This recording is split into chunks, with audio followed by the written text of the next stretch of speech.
Rentasan berita edisi 1378 bersama saya Zawaz Yusof dan antara paparan utama. Menang sorak kampung tergadai.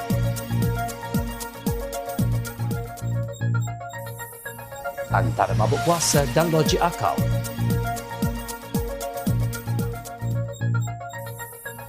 Kena mengambang satu penderhakaan. Air yang diuji pemimpin PAS sekeruh air Kelantan.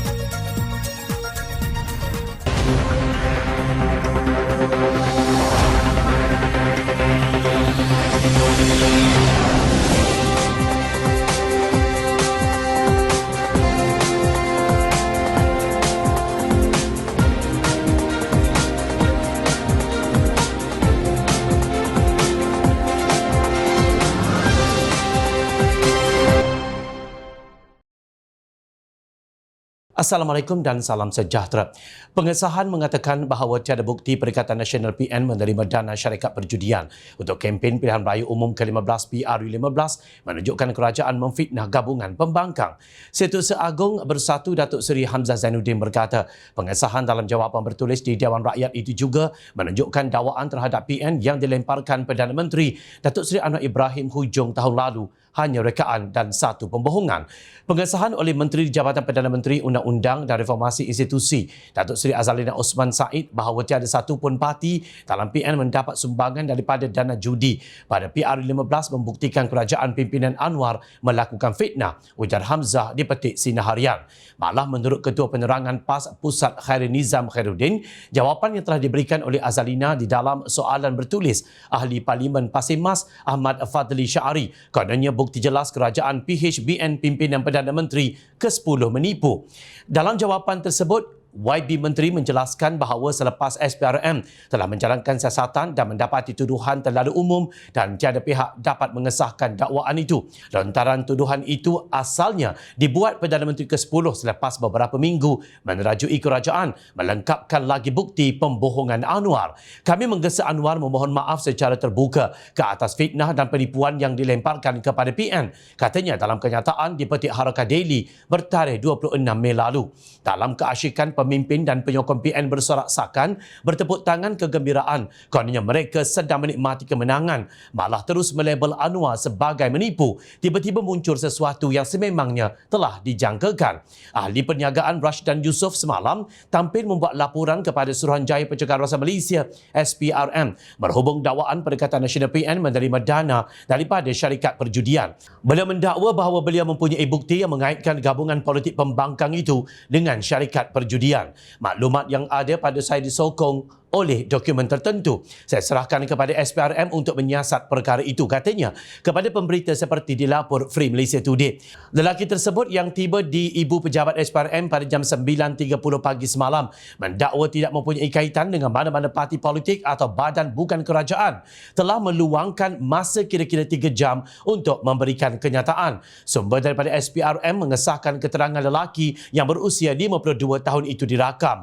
Pada Disember 2022, Malaysia kini memetik Perdana Menteri Datuk Seri Anwar Ibrahim yang membayangkan bahawa sebahagian daripada dana PN untuk kempen pilihan rayanya datang daripada syarikat perjudian, terutamanya yang mengambil bahagian dalam cabutan khas. Timbalan Perdana Menteri Datuk Seri Dr. Ahmad Zahid Hamidi dilaporkan mengulangi kenyataan Perdana Menteri dan mendakwa beliau yakin pihak di sebelah sana telah memperoleh dana daripada syarikat perjudian. Azalina pula memberitahu Dewan Rakyat minggu lalu bahawa SPRM telah menjalankan kajian terperinci berhubung maklumat yang diberikan mengenai dakwaan itu tetapi mendapati ia terlalu umum. Beliau turut menjelaskan bahawa tiada kertas siasatan dibuka berhubung perkara tersebut. Ekoran daripada kenyataan Anwar, Pengerusi Perikatan Nasional Tan Sri Mahyadin Yassin mengumumkan bahawa PN akan mempertimbangkan untuk mengambil tindakan undang-undang terhadap Anwar dan Zahid atas kenyataan mereka yang disifatkan berunsur fitnah. Sebagai balasan, Anwar mempertahankan kenyataannya dengan berkata beliau tidak akan membuat dakwaan secara tuli tanpa asas. Oleh itu sebarang tindakan undang-undang oleh Pakatan Pembangkang dialu-alukan. Nampaknya Perikatan Nasional ibarat menang sorak kampung tergadai. Memang benar apa yang pernah dikatakan Azalina sebelum ini. Mana-mana pihak berhak membuat aduan semula dan pihak berkuasa akan mengambil tindakan segera untuk proses siasatan. Alahai kasihan PN, baru sahaja nak berbulan madu dengan isteri baharu, tapi sayang anak bini pertama hantar WhatsApp beritahu mak jatuh tangga. Rosak sebuah kemanisan sekejap pak lebay dan kaki sakau. Kepada rakyat Malaysia yang mempunyai bukti atau dokumen tertentu yang menyokong dakwaan anda, sila kemukakan laporan agar mereka yang makan duit judi ini dihadapkan ke muka pengadilan. Kononnya bersih dan stabil, hakikatnya bak kata orang Kelantan dan Terengganu, gong dan babil. Ahad lalu, Presiden PAS Tan Sri Abdul Hadi Awang mendedahkan pernah dihubungi beberapa kali daripada orang tertentu yang kononnya menawarkan kerjasama dalam kerajaan perpaduan. Beliau bagaimanapun mempersoal tawaran itu dengan berkata ia sepatutnya memberi kelebihan kepada PAS kerana PAS itu mempunyai kerusi parlimen lebih banyak daripada parti lain. Rupa-rupanya ia adalah kisah lama ketika selepas pilihan raya umum ke-15, PRU15, dan dibangkitkan kembali hasil halusinasi dan mabuk kuasa sang Presiden. Ahli Majlis Kerja Tertinggi UMNO Datuk Abdul Rahman Dahlan menyifatkan kenyataan Abdul Hadi berhubung tawaran untuk parti itu menyertai kerajaan perpaduan sebagai mainan politik. Ujar beliau perkara yang sudah berlalu dan telah pun ditolak sendiri oleh PAS tidak perlu dibangkitkan semula. Pada pandangan saya, kalau diikutkan kenyataan awal yang melibatkan Lim Kit Siang itu, saya pasti itu adalah ketika awal penubuhan kerajaan perpaduan. Itu adalah nasihat dan titah yang di-Pertuan Agong. Jadi kita minta semua orang untuk bersama-sama. Tetapi mereka, iaitu Perikatan Nasional, tidak mahu. Jadi benda yang dah berlalu dan ditolak oleh PAS, buat apa nak dibangkitkan semula? Sekarang ini hakikat yang Abdul Hadi keluarkan kenyataan seperti itu. Apa sebenarnya motif dia? Bukan bertujuan untuk menyatu padukan pada pandangan saya, katanya kepada Sinar Harian. Dalam pada itu, Ahli Majlis Kerja Tertinggi MKT UMNO Isham Jalil menyifatkan tindakan Abdul Hadi dipercayai susulan tidak tahan menjadi pembangkang dan takut dengan beberapa kes berkaitan pemimpin-pemimpin PN itu telah dibuka. Perdana Menteri Datuk Seri Anwar Ibrahim sendiri turut menafikan dakwaan bahawa ada wakil daripada kerajaan menawarkan PAS untuk bekerjasama dalam kerajaan perpaduan. Ujar Hisham, sebelum ini beliau telah mencadangkan supaya Barisan Nasional BN bergerak sebagai pembangkang selepas PRU15 dan membiarkan PN membentuk kerajaan bersama PH. Ketika itu saya cadangkan kita Barisan Nasional jadi pembangkang bila mereka yakni PN sombong dan tolak untuk membentuk kerajaan. BN pula kena bentuk kerajaan dengan PH dan kita akur titah yang di-Pertuan Agong. Sebabnya jika tidak ada kerajaan yang dapat dibentuk dan keadaan politik dan ekonomi akan jadi lebih teruk. Kini tiba-tiba Abdul Hadi minat ingin masuk kerajaan pula. Mungkin mereka tidak tahan jadi pembangkang dan takut kes-kes mereka dibuka dan menjadi kluster mahkamah, ujarnya. Di samping itu, wanita Pakatan Harapan PH Kelantan mempersoalkan motif kenyataan yang dikeluarkan PAS mengenai parti itu yang didakwa diajak menyertai kerajaan perpaduan. Timbalan ketuanya Dr. Hafizah Mustaqim mendakwa hairan dengan kenyataan berkenaan terutama ketika menghampiri pilihan raya negeri. Kita pun hairan kenapa selepas pilihan raya umum ke-15, PR15, PAS mengeluarkan kenyataan begitu. Apa motif mereka? Dengan kerajaan perpaduan yang begitu kuat, kita fikir logikkah? Dari segi kewajarannya, katanya kepada Sinar Harian semalam. Bagaimanapun, Dr. Hafizah yang juga Ketua Angkatan Wanita Amanah Negara Awal Kelantan berkata, dalam pilihan raya negeri tidak lama lagi, parti itu berharapkan kemenangan. Kita pun nak kena sahihkan adakah betul kenyataan berkenaan. Kalau fikir secara nyata, ia seperti tidak logik, katanya. Dr. Hafizah tidak menafikan PAS merupakan pembangkang yang kuat, tetapi kenyataan itu mungkin membawa persoalan kepada rakan parti PAS. Apa kata rakan-rakan dalam Perikatan Nasional? Banyak persoalan yang timbul. Tambahan lagi kenyataan berkenaan menjelang pilihan raya, katanya. Jelas kenyataan PAS itu tidak ubah seperti bermimpi di siang hari. Sungguh tiada sebab untuk parti itu ditarik menyertai kerajaan, sedangkan gabungan sedia ada telah membuktikan mampu mencapai kestabilan politik yang kukuh. Bila duduk di tempat pembangkang, memanglah satu keadaan yang kita tak sanggup untuk hadapi. Samalah keadaannya ketika perpecahan kerajaan Pakatan Harapan PH dan ketika PH dipaksa menjadi pembangkang melalui tebuk atap atau langkah Sheraton. Tetapi tidak adalah pula sampai PH mengigau dan meroyan tengah malam mencari helah untuk tarik sokongan menjadi kerajaan. Kepada PAS, tolonglah bersikap lebih terbuka dan lebih matang dengan membenarkan kerajaan pimpinan Datuk Seri Anwar Ibrahim berperanan sehingga tempoh penggal berakhir. Sekiranya terdapat kegagalan, maka perlu dihadapi dalam suasana pilihan raya dengan membuat tawaran baharu yang lebih baik daripada kerajaan sedia ada. Berhentilah mabuk kuasa. Kata anak jantan, macolah sikit. Janganlah lembik sangat. Presiden PAS Tan Sri Abdul Hadi Awang cuba mencari batu api dengan melaga-lagakan antara penyokong UMNO dan DAP menerusi tulisannya yang bertajuk UMNO diheret pemimpin bersama DAP dalam kerajaan yang turut diterbitkan di Harakah Daily 27 Mei 2023. Kerana hendak menyelamatkan diri dan mengejar jawatan, maka prinsip asasi parti tidak dipedulikan dengan meninggalkan perjuangan yang menjadi asal penubuhan UMNO. Ahli-ahli yang menjadikan UMNO sebagai bahtera perjuangan mereka dahulunya mengikut hala tuju perjuangan agama dan bangsa yang ditempikkan kini dialih arah perjalanannya demi menjaga kepentingan beberapa orang tertentu. Bukan lagi ahli-ahlinya dan umat yang menjadi keutamaan, tetapi semata-mata ingin menyelamatkan diri dan memburu jawatan yang diumpankan. Demikian kata Presiden PAS Abdul Hadi Awang sebagai mukadimah. Kenyataan Abdul Hadi itu merupakan tuduhan yang amat berat, seolah-olah pemimpin UMNO hari ini sudah merupakan perlembagaannya sendiri demi mendapat jawatan. Sedangkan kita semua tahu yang di-Pertuan Agong Al-Sultan Abdullah Riayatuddin Al-Mustafa Billah Shah memanggil semua pemimpin parti politik di negara ini apabila tidak ada satu pun parti yang berjaya mendapat majoriti mudah pada pilihan raya umum ke-15 yang lalu. Pengerusi Perikatan Nasional yang juga Presiden Bersatu Tan Sri Mahyadin Mak Yassin dengan angkuh menolak kerjasama dengan Pakatan Harapan untuk membentuk kerajaan tidak kira apa namanya. Itulah sejarah yang cuba diputar balik oleh Hadi dan gerombolannya dalam pembangkang seolah-olah mereka yang layak bersemayam di Putrajaya, manakala pemimpin kerajaan perpaduan hari ini hanya berminat untuk berkuasa dan memegang jawatan sahaja. Pada masa yang sama, Abdul Hadi cuba memutar balik sejarah berhubung RUU 355 yang juga digelar sebagai hudud. DAP menentang secara terbuka usaha melaksanakan syariat dengan kerjasama PAS dan UMNO dalam perkara rang undang-undang RUU Mahkamah Syariah Bidang Kuasa Jenayah atau RUU 355 yang berkait dengan penganut Islam sahaja, dakwa timbalan pengerusi Perikatan Nasional itu.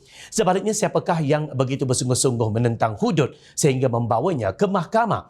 Parti yang terbabit bukan DAP, tetapi gerakan yang hari ini menjadi sebahagian daripada Gabungan Perikatan Nasional. Bekas Peguam PAS Hisham Fauzi pada 21 Oktober tahun lalu membuat naik hantaran di Facebook beliau. Hari ini dalam sejarah yang PAS sengaja lupakan. Pada 20 Oktober 2015, Parti Gerakan failkan permohonan di mahkamah untuk batalkan enakmen hudud Kelantan, katanya. Dan berkata perbicaraan saman gerakan ke atas kerajaan Kelantan di Mahkamah Persekutuan bagi membatalkan Kanun Jenayah Syariah 2 2015 berlangsung pada hari tersebut. Kerajaan Kelantan diwakili 7 peguam iaitu Datuk Haji Sulaiman Abdullah, Datuk Raja Ahmad Mukhzaruddin, Datuk Seri Taqiyuddin Hassan, Dr. Zulkarnain Lokman, Wan Jawahir Wan Harun, Hisham Fauzi dan penasihat undang-undang Kerajaan Kelantan. Permohonan Parti Gerakan ditolak mahkamah. Hari ini PAS bersekongkol dengan gerakan dalam Perikatan Nasional tempelak Hisham. Namun DAP pula yang dituduh ekstremis oleh pimpinan PAS, manakala pemimpin Pakatan Harapan yang lain ditohmah dengan pelbagai gelaran. Apabila UMNO menghadapi kekalahan bersama Barisan Nasional BN dalam PRU ke-14, Kerajaan Pakatan Harapan PH pula didominasi oleh DAP yang bergerak dengan strategi yang tidak boleh disembunyikan menjadi ancaman kepada Islam dan kepimpinan Melayu Islam. Mereka tidak dapat menyembunyikan kegelojohan bersama dengan kalangan liberal, oportunis Melayu dan golongan jahil murakkab yang dijadikan topeng menurut Hadi. Dalam tulisannya, Abdul Hadi mengulangi kenyataan dahulu. Kononnya, Gabungan Perikatan Nasional merupakan perpaduan umat Islam dengan bukan Islam dan bukan Melayu yang tidak ekstrim. Seterusnya, UMNO secara terbuka bersama PH yang didominasi oleh DAP yang berada di belakang namun menjadi penggerak yang paling berpengaruh. UMNO yang mempunyai masalah boleh diterima oleh PH yang mendedahkan pembohongan perjuangan reformasi yang dilaungkan secara menipu. Maka berkumpullah pemimpin UMNO yang menipu ahli dan pengikutnya bersama kumpulan PH yang menipu rakyat dakwa ahli parlimen marang itu. Demikian Abdul Hadi meroyan apabila cubaan kena mengambang di Perak dan di Putrajaya langsung tidak dilayan. Apalagi yang boleh dikatakan selain melaga-lagakan dan memburukkan gabungan 19 parti dalam kerajaan perpaduan yang di-Pertuan Agong. Apa yang dilakukan Abdul Hadi yang terus-menerus mempertikai kerajaan perpaduan adalah satu, penderhakaan. Presiden PAS itu bukan hanya derhaka kepada raja yang berdaulat, tetapi juga kepada kedaulatan raja yang memilih pada pilihan raya umum ke-15 yang lalu. Justru siapa yang menipu? Tiada apa-apa tawaran daripada Kerajaan Perpaduan kepada pemimpin PAS untuk menyertai kerajaan pimpinan pengerusi Pakatan Harapan Datuk Seri Anwar Ibrahim. Selain itu, ia ditolak dengan mentah oleh Presiden UMNO Datuk Seri Ahmad Zahid Hamidi. Sementara itu, Pengarah Komunikasi Amanah Khalid Abdul Samad menganggap kenyataan Presiden PAS Tan Sri Abdul Hadi dan timbalannya Datuk Seri Tuan Ibrahim Tuan Man kononnya diajak untuk menyertai Kerajaan Perpaduan hanyalah testing the water, iaitu menguji air. Kalau dalam bahasa Inggeris dikatakan testing the waters, ya. Macam tu testing dia the waters. nak tengok air tu panas ke, sejuk ke, suam ke, ya. Kalau ni dia test lah, nak tengok sama ada bila dicampak air dia ni ada tak orang yang sambut. Kini air yang diuji itu menjadi keruh sekeruh air yang keluar dari paip rakyat Kelantan. Khalid melihat kerjasama yang ada sekarang sudah cukup baik. Dan berpendapat Gabungan Pakatan Harapan dan Barisan Nasional merupakan gandingan yang saling melengkapi. Apa-apa kekurangan Pakatan Harapan mengenai isu Melayu dipenuhi oleh UMNO, sebuah parti Melayu yang sudah lama dikenali oleh orang Melayu. Datangnya UMNO kepada Kerajaan Perpaduan itu ianya menyumbang benda yang baru dan benda yang baik kepada PH untuk melengkapkan InsyaAllah kedudukan PH, mengukuhkannya. Dan begitu juga dengan UMNO bersama dengan PH, maka apa yang merupakan isu-isu yang diperjuangkan oleh PH melengkapkan dan menyempurnakan lagi perjuangan UMNO. Dan berkata demikian dalam bicara Haji Khalid Samad, siri 191 yang bertajuk Kerajaan Perpaduan, gandingan saling melengkapkan, menerusi jom channel YouTube dan Facebook malam kemarin. Sebaliknya, Khalid menyelar Perikatan Nasional yang tidak mempunyai hala tuju dalam memajukan Melayu. Sekarang ini, kita lihat parti-parti Melayu termasuk PAS dan Bersatu, mereka tidak bercakap soal keterusan, tata kelola yang baik, politik rahmah dan sebagainya. Mereka bahawa isu Melayu dan Islam terpinggir, lalu dari sudut hala tuju, perjuangan Melayu itu tidak nampak membangunkan masyarakat Melayu, melainkan hanya rungutan, desakan dan dakwaan itu ini tempelaknya. Ketika Kerajaan Perpaduan menganjurkan Majlis Ilmu Madani di Masjid Putra yang turut disertai oleh dua tokoh ulama besar dunia Islam, iaitu bekas Mufti Agong Mesir Syekh Profesor Dr. Ali Jumaah Al-Azhari bersama pengasas dan pengetua Dar Al-Mustafa di Tarim, Yaman, iaitu Habib Umar bin Muhammad bin Salim bin Haz. Tiada bayang pemimpin PAS di sana. Lebih 18,000 umat Islam dari pelosok negara dilaporkan turut membanjiri majlis tersebut tanpa prasangka terhadap kaum atau fikrah politik yang berbeza. Namun apa yang orang Melayu Islam dapat setelah 17 bulan Perikatan Nasional bertakhta di Putrajaya? Setelah berjaya melakukan temu atap pada hujung Februari 2020, apa yang mereka lakukan ialah mengembalikan cabutan khas judi daripada 8 kali yang dibuat Pakatan Harapan kepada 22 kali. Hanya selepas Kerajaan Perpaduan dibentuk, Anwar membatalkan keputusan Kerajaan Perikatan Nasional itu. Kita tidak ada kecenderungan mengutip dana haram. Jadi hari ini saya sebagai Menteri Keuangan membatalkan keputusan cabutan khas perjudian. Katanya, dia petik bernama dalam sidang media selepas mempengerusikan mesyuarat khas pertama Kabinet Kerajaan Perpaduan. Mengenai nasib orang Melayu hari ini, kita mendengar kisah bagaimana Toki Cina dibumiputerakan dalam projek Jana Ekonomi Pemerkasaan Kontraktor Bumiputra Berwibawa atau Jana Wibawa, yang sepatutnya untuk membantu golongan Bumiputra. Malang bagi Ahmad Zahid yang menerima gelaran kluster mahkamah. Gelaran yang sama tidak pula Abdul Hadi lemparkan ke atas Presiden Bersatu yang pengerusi Perikatan Nasional Tan Sri Mahyadi Mak Yassin didakwa di Mahkamah Session atas 6 pertuduhan, membabitkan 4 kerana menggunakan kedudukan mendapatkan rasuah berjumlah 232.5 juta ringgit dan 2 kesalahan pengubahan wang haram membabitkan nilai 195 juta ringgit. Bukankah kedua-dua mereka, Ahmad Zahid dan Mahyadin, sama-sama mengaku tidak bersalah? Percayalah, air Kelantan yang keruh seperti teh susu itu tidak akan menjadi jernih. Walaupun air Kelantan sedia berhad memberi sagu hati sebanyak RM10,000 kepada semua ahli lembaga pengarahnya, RM2,000 kepada setiausaha syarikat dan RM200 kepada semua kaki tangannya. Hari ini, ia menjadi bukti jelas betapa keruhnya hati pemimpin yang diberi amanah untuk mentadbir urus negara. Ingat, rakyat sentiasa memerhati. Teruskan bersama kami di Jom Channel untuk mendapatkan berita politik tanah air. Saya Zawaz Yusof. Terima kasih. Assalamualaikum dan salam sejahtera.